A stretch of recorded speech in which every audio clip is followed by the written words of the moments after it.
Alistair, Yes. now, have you ever taught a monolingual class? I have many times. I've taught monolingual classes in two situations.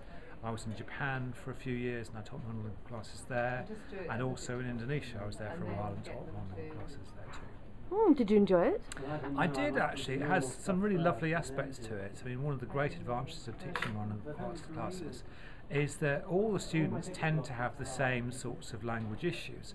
So you can really narrow the focus of your teaching more specifically to those particular language issues, rather than teaching a multilingual class where some students might find some things easy while others find the same thing difficult.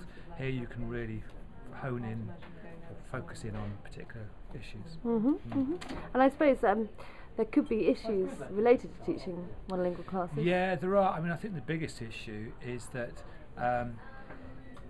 stopping the students using their first language is the biggest problem, because it's just not normal to speak to somebody else in a second language when you could communicate much more effectively and efficiently in your own language. So again, whilst in multilingual classes, of course, you often have to speak in English as it's the only common language between the two students. In monolingual classes that just isn't the case. It's quite difficult to stop that becoming a major problem. And what kinds of things do you do then?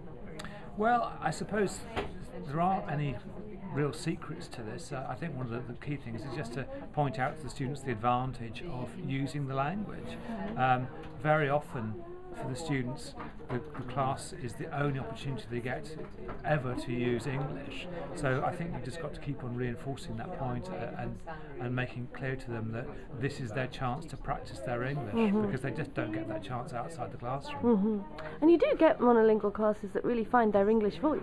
Yeah, they do, and I think it's quite interesting that for some students they like the idea of actually adopting a slightly different persona in the classroom, so that for that hour or couple of hours they are this English person.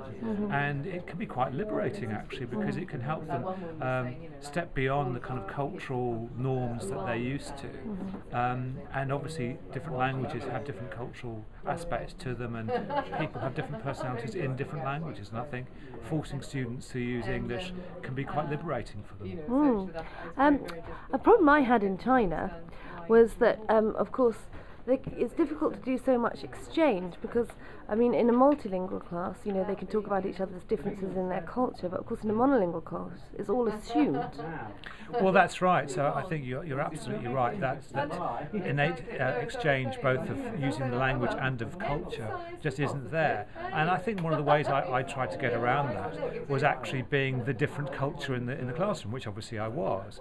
So, for example, I might say to students, okay, I'm interested in your festivals. What would you tell me about your festivals, for example? Now, they knew a lot about them, and they would know, I mean, amongst themselves what these festivals were about. But to get the students to discuss what they would be telling me or how they'd be advising me was quite a useful technique. Great. Now, we've talked before about creating an English environment and the reasons why we might do that. Is translation bad? Ooh, that's quite a controversial topic. When I did my CELTA course, it was most definitely considered to be bad, and the idea was that everything must be English and you must stamp on and totally prevent any kind of use of L1 in the classroom.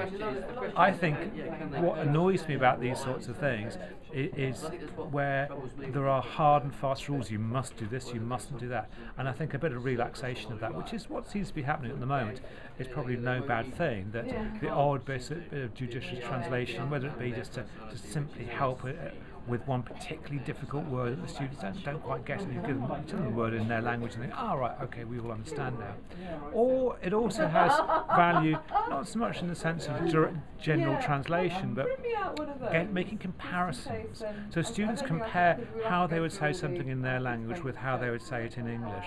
And that often can help make grammar points and other aspects of language become a bit clearer. Okay, I can see why you do that, because this is how we do it in our language, and I can see what the differences are. So that can be helpful. Well, Alistair, thank you very much. My pleasure.